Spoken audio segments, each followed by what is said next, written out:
Hello everyone, welcome to Gyanshree classes. So guys, आज की इस वीडियो में हम डिस्कस करेंगे करिकुलम के टाइप्स के बारे में। लास्ट वीडियो में हमने देखा था कि करिकुलम के मॉडल्स क्या है, डिफरेंट डिफरेंट टाइप के मॉडल्स पे डिस्कस किया था। सो गाइज, इस वीडियो में जो हम स्टार्ट करने वाले हैं वो है करिकुलम और करिकुलम के टाइप्स। तो पहली बात तो करिकुलम क्या होता है। तो करिकुलम क्या है, ब्रॉड तरीके का प्लान है जिसमें हम स्कूल या जो भी हमारा एजुकेशन का इंस्टीट्यूट है उसमें हम जो एम्स बनाते हैं, जो ऑब्जेक्टिव्स बनाते हैं, जो गोल बनाते हैं, उनको हम कैसे पूरा करें, तो उसको हम क्या बोलते हैं, करिकुलम। तो यहाँ पर जो हम डिस्कस करने वाले हैं पाठ्यचर्या के बारे में, तो यहाँ पे 10 तरह के अलग अलग करिकुलम के बारे में डिस्कस करेंगे। तो पाठ्यक्रम एक व्यापक योजना है जो स्कूल द्वारा बनाई जाती है या किसी भी इंस्टीट्यूट द्वारा, जिसमें लक्ष्यों को, उद्देश्यों को प्राप्त करने के लिए हमने शैक्षिक अनुभवों को शामिल कर दिए हैं। तो चलिए देखते हैं कि कितने डिफरेंट डिफरेंट टाइप के करिकुलम पे हम यहाँ पे डिस्कस करेंगे। देखिए, ये 4 बहुत मेन टाइप हैं जो एग्जाम में पूछे जाते हैं, जैसे explicit curriculum, implicit curriculum, null curriculum and extra curricular experience.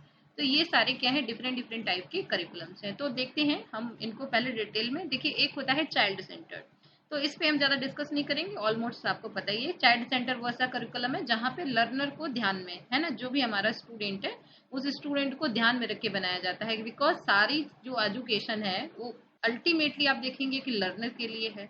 तो एक ऐसा करिकुलम बनाइए जो उसके नीड और उसकी इंटरेस्ट के अकॉर्डिंग हो। तो ये बाल केंद्रित जो पाठ्यचर्या होती है, इसमें पूरी की पूरी शैक्षिक प्रक्रिया में यहाँ पे जो बच्चा होता है वो केंद्र में होता है और काफी इम्पोर्टेंट है। और कोशिश की जा रही है कि आजकल जो भी नई एजुकेशन पॉलिसीज बने, नई नई चीजें शिक्षा में आए, उन सब में हम इस वाली पाठ्यचर्या को या इस तरह का जो ये चाइल्ड सेंटर करिकुलम है उसको ध्यान में रखते हुए बनाएं। इसी से हम स्टूडेंट को ज्यादा से ज्यादा स्कूल या कॉलेज में इंगेज रख पाएंगे। दूसरा जो टाइप है गाइज यहाँ पे करिकुलम का, वो है आपका teacher centre curriculum. Teacher centre एक ट्रेडिशनल अप्रोच है, पुरानी, है ना। हमेशा से नॉलेज स्किल का जो मेन सोर्स है टीचर, और टीचर्स को ध्यान में रखे। यानी कि जब बच्चे बहुत ज्यादा होते हैं, सिलेबस बहुत ज्यादा होता है, तो हम हर एक चाइल्ड पे फोकस नहीं कर सकते हैं, तो इन दैट केस टीचर की रिस्पॉन्सिबिलिटी ज्यादा हो जाती है। तो इन दैट केस हमें यहाँ पर टीचर सेंटर करिकुलम को लाना पड़ता है।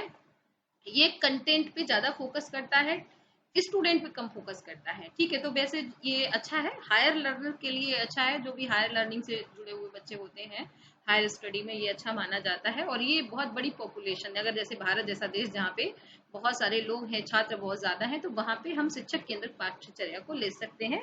और जो छोटे बच्चे हैं उनके लिए हम यहाँ पे चाइल्ड सेंटर को ले सकते हैं। तो यहाँ पर शिक्षक ज्ञान का केंद्र होता है और बच्चों में उसके प्रति एक सम्मान होता है कि टीचर है उसको रिगार्ड करते हैं। यहाँ पे टीचर की जिम्मेदारियां होती हैं, टीचर को भी पता है कि मेरी क्या जिम्मेदारियां हैं। तो इस तरीके से ये जो करिकुलम है वो लार्ज पॉपुलेशन को पढ़ाने के लिए फायदा करता है।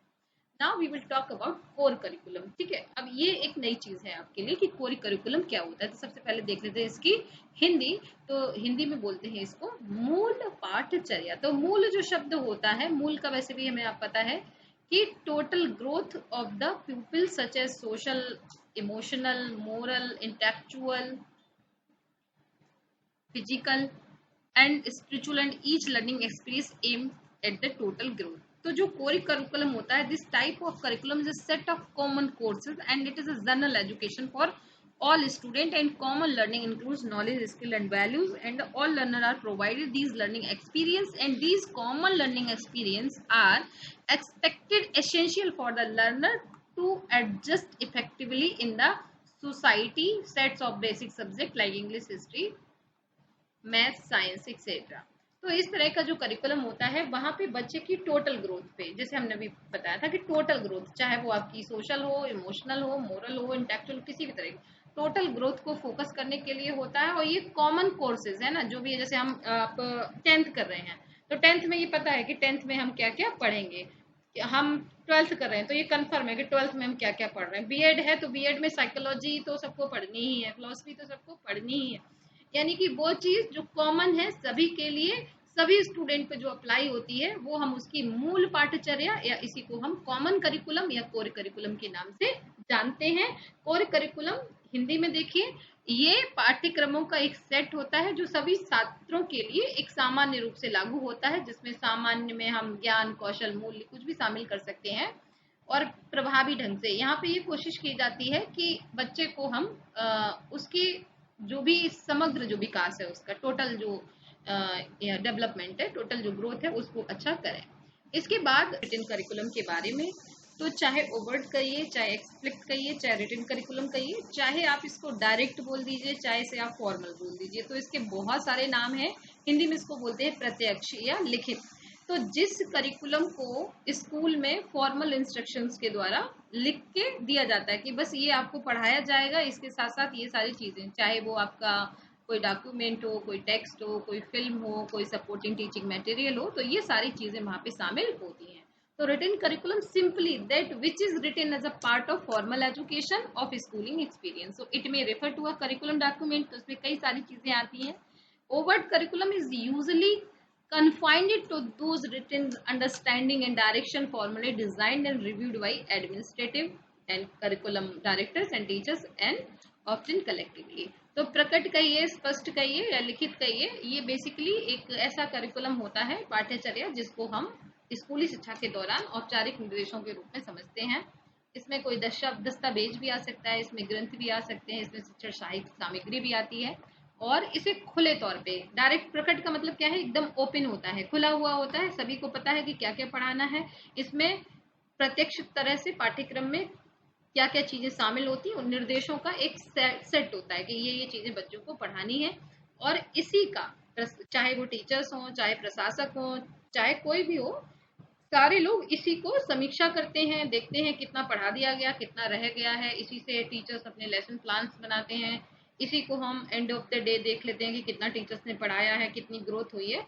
तो इस तरीके से ये आपका बड़ा आसान सा है। बस इसके नाम याद रखिएगा कि मान लीजिए कभी लिखित नहीं आएगा एग्जाम में, लिखित करिकुलम नहीं पूछा जाएगा, इसकी जगह या तो प्रकट पूछा जाएगा या स्पष्ट पूछा जाएगा। तो ओवर्ट, एक्सप्लिक्ट या कुछ भी आता है तो बस आप इसके सिनोनिम्स को याद रखिए।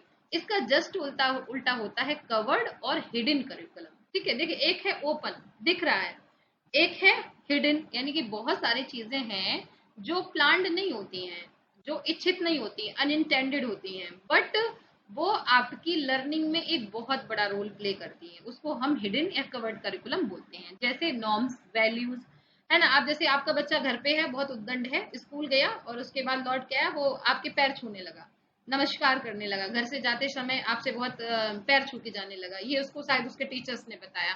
तो ये नॉर्म और वैल्यूज उसने कहाँ सीखी, स्कूल में सीखी। ये कहीं पे भी करिकुलम में लिखी नहीं है, बट ये इसके साथ ऑलरेडी हिडन है। हिडन का मतलब छुपी हुई है, तो इसलिए हम इसको कवर्ड या हिडन करिकुलम बोलते हैं, जिसमें नॉर्म्स, वैल्यूज वगैरह आती हैं। ठीक है, तो इसमें पंचुअलिटी है ना, बहुत सारी चीजें आप ये खुद ही फील कर सकते हैं कि आपने स्कूल कॉलेज से क्या क्या सीखा है। तो इसको गुप्त या गुप्त पाठ्यचर्या के रूप में जानते हैं। ये हमारे पाठ्यक्रम में बहुत बड़ी भूमिका निभाता है, जिसमें मूल्य मूल्य प्रक्रिया, मापदंड छिपे होते हैं।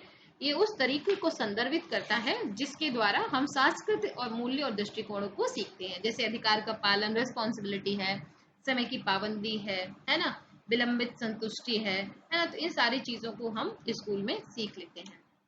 इसके बाद आता है इंटीग्रेटेड करिकुलम, या इसी को हिंदी में हम एकीकृत पाठ्यचर्या बोलते हैं।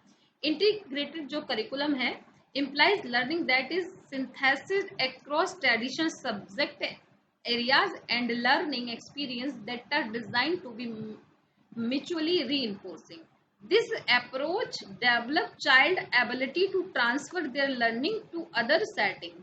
It is the unification of different subjects having interrelated themes and concepts.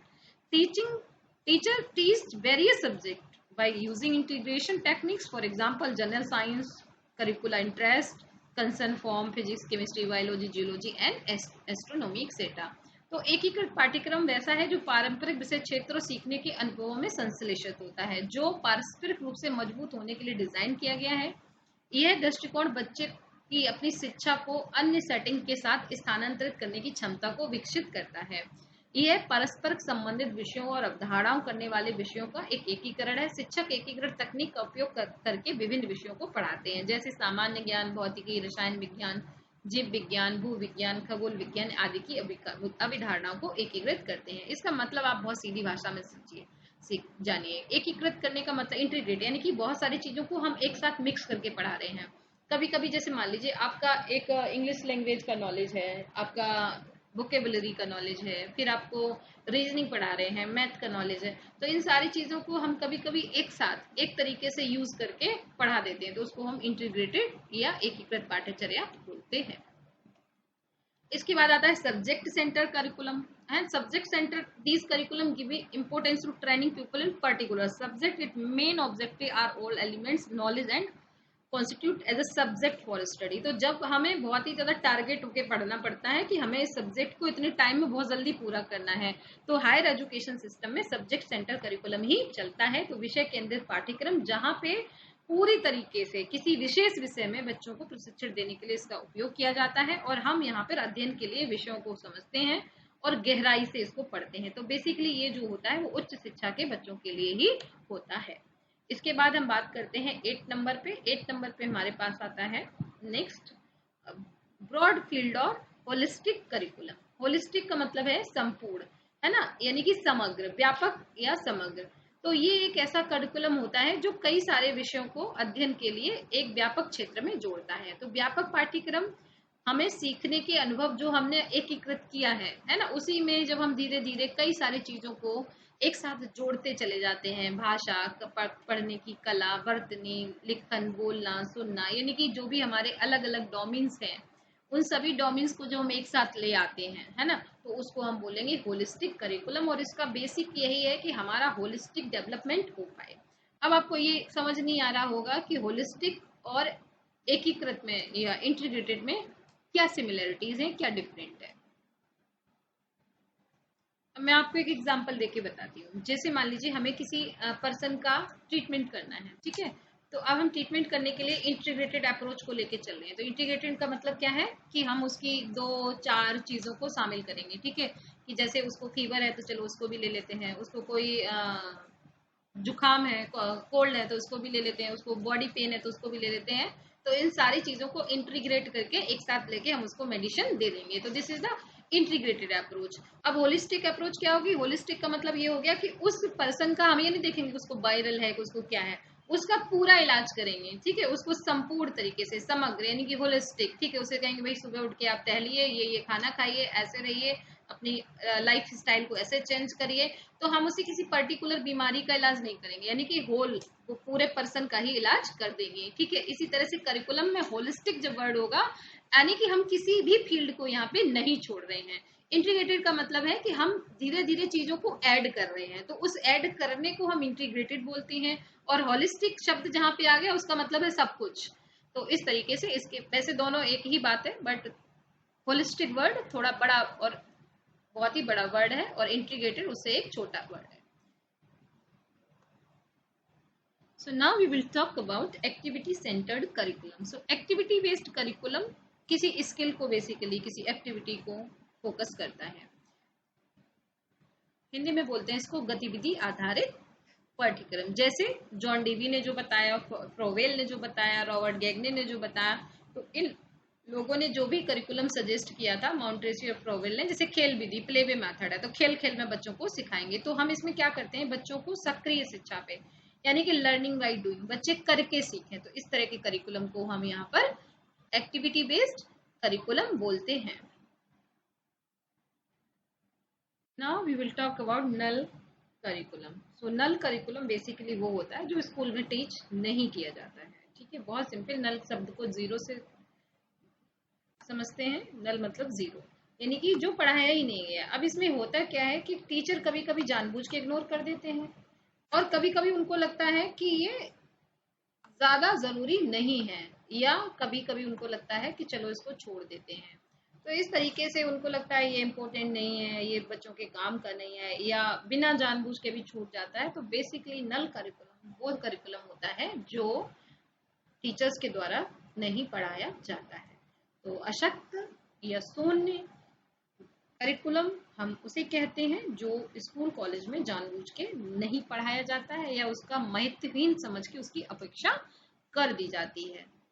जैसे जीव विज्ञान पढ़ा रहे हो, मान लीजिए डार्विन को नहीं पढ़ाया, है ना, तो हो सकता है कि आपको लगता हो कि ये जरूरी नहीं है, लेकिन ये जरूरी है, उस थ्योरी को समझने के लिए ये जरूरी है।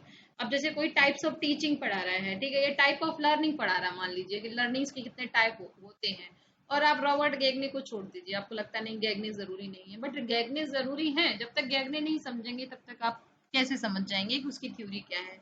ऐसे ही हम मान लीजिए कंडीशनिंग थ्योरी समझना चाहते हैं, तो हम उसमें ये बिहेवियरिज्म समझना चाहते हैं, व्यवहारवाद समझ जाते हैं, स्किनर पावलोव को हटा के हम सीधे सीधे हल को समझने लग जाए, तो ये क्या हो गया, एक नल करिकुलम कहलाएगा। तो इसको, हाँ, ये हो सकता है कि कभी कभी टीचर्स को ये लगता है कि जरूरी नहीं है, तो इसके टाइम का यूज दूसरे सब्जेक्ट में कर लें, तो ये टीचर्स पे डिपेंड करता है कि वो ऐसा क्यों कर रहे हैं। So okay guys, thank you so much. मैंने आपको ये 10 तरह के पाठ्यक्रम को समझाने के बारे में कोशिश की है। अगर आपको ये पीडीएफ चाहिए है तो आप ये जो हमारा है टेलीग्राम चैनल, इस टेलीग्राम चैनल को ज्वाइन कर लीजिएगा, इस पर ये आपको पीडीएफ मिल जाएगी। और फिर भी अगर आपको नहीं मिलती है तो आप मेरे नंबर पे मुझे मैसेज कर दीजिएगा, मैं आपको टेलीग्राम पे जोड़ दूंगी, जहां से आप इस पीडीएफ को ले सकते हैं। सो ओके, और अगर आपको विनय सर से कांटेक्ट करना है तो ये विनय सर का नंबर है। Okay guys, thank you so much and wish you all the best.